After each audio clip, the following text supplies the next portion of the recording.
A gente começa falando da notícia do dia em Brasília e também aqui em Belo Horizonte, né? Deputados estaduais tomam posse hoje aqui em Minas e vão escolher o presidente da Assembleia. No Congresso, Arthur Lira é o favorito à reeleição na Câmara, enquanto a disputa no Senado está bem acirrada. O Eduardo Costa, Rodrigo Pacheco continua favorito, mas briga com Rogério Marinho e Eduardo Girão. Bom dia. Bom dia para todo mundo. Sol bonito hoje, Belo. Ô, gente, no que toca a Minas Gerais, eu estou feliz porque, independentemente de que os deputados vão eleger para as diversas posições da mesa, o que se sente é que haverá um diálogo, uma construção entre a Assembleia, que é o Legislativo, e o governador, que é o Executivo. Eu não estou falando para um obedecer o outro. É aquela história de poderes harmônicos e autônomos. Mas essa harmonia parece que vai prevalecer, isso é bom. Agora, lá em Brasília, essa surpresa do Pacheco deve estar assustando mais o Supremo Tribunal Federal do que propriamente os deputados. Porque, numa hipótese de uma vitória do Marinho, que agora já não é tão improvável assim, vai chegar muita gente lá animada a começar a questionar ministros do Supremo. E a gente sabe que é o Senado que tem essa capacidade, essa possibilidade de pedir impeachment, né? E o Rodrigo Pacheco é mais contemporizador, né? E segundo as boas línguas, ele está com um monte de pedido lá na gaveta, né? Esse é um problema lá no Senado, eles que resolvam. Na Câmara, ficou evidente o seguinte, Júnior, o Lula não enganou ninguém. Ele sempre falou que governa com quem tem voto. Então, de novo, ele vai voltar à velha política. O Bolsonaro tentou. O Collor tentou peitar o Congresso. Saiu. A Dilma tentou peitar. Foi espinafrada. E o Bolsonaro, o que ele fez? Falou, vou governar com as bancadas. Da bala, do boi e da Bíblia. Uhum. Se deu mal. Veio o orçamento secreto e ele teve que se render. Porque todo mundo tem que se render. O Lula já começa se rendendo de início. Chama o Lira, os dois combinam e falam assim, vamos junto. Não vai ter orçamento secreto, mas nós vamos aumentar o orçamento impositivo. E, passada a eleição, vamos distribuir os cargos para todo mundo. Então, a tal de CODEVASF, né? Companhia de Desenvolvimento do Vale do São Francisco, essa é a joia da coroa. Todo mundo quer. Vai entender por quê. Quando todo mundo quer, né? A gente mais ou menos sabe por quê. Mas como diz o Eduardo Costa, não pode falar. Não pode falar. Turma, seguinte, Ricardo Kertzmann está por aqui também. Ô, Ricardo, as eleições, né? Novos deputados, é lógico, tomando posse, senadores, e as eleições nas casas legislativas. Bom dia para você. Bom dia, Júnior. Bom dia, amigos. Você sabe o que eu só fico imaginando o que acontece nesses dias? Né? A quantidade de conchavos, sabe? De acerto, de favores, de troca de cargos, de promessa, de toma lá da cá. É só isso que eu consigo imaginar. Desejo boa sorte para a nova legislatura, né? Sobretudo para a bancada mineira em Brasília, que lembra que existe um estado aqui que está precisando muito do auxílio de vocês. Se meu estômago embrulha com coisa menor, hein? Imagina com esses conchavos todos, não, que você fala, meu corpo até arrepia.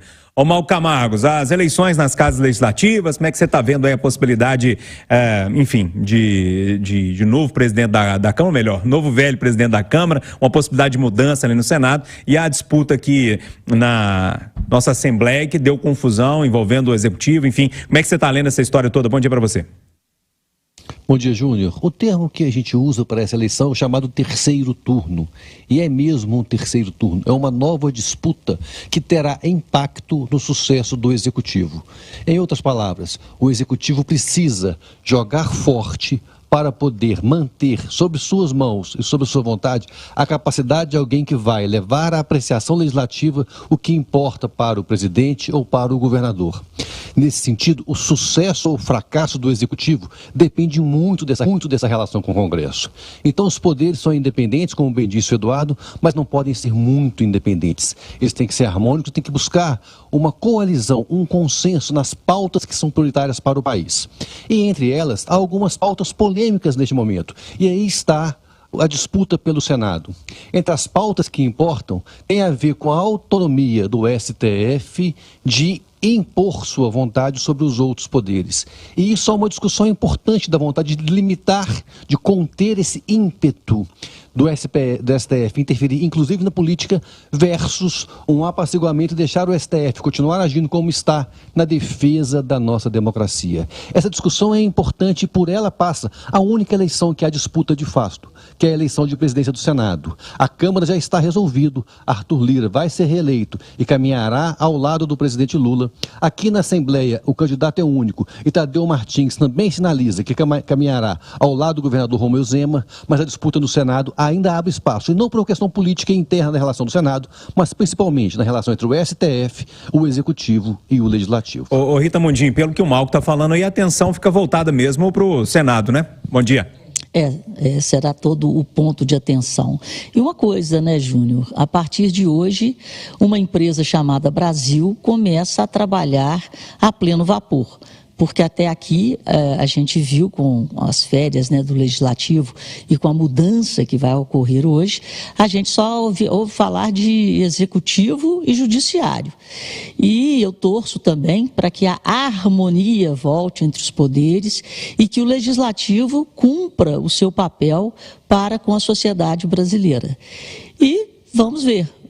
Agora nós vamos para o grande teste de governabilidade desse novo governo, com os 3 poderes funcionando a pleno vapor até o carnaval, né? Aí tem uma pausa e voltamos à ativa. Pelos sinais que têm sido dados, inclusive ontem eu vi um sinal muito positivo do Executivo, no sentido de enviar o arcabouço fiscal, de antecipar para, no máximo, até abril o envio desse arcabouço fiscal, mas aí resta ver quanto custa cada pauta. Esse é o problema. Qual é o preço de uma pauta nesse país?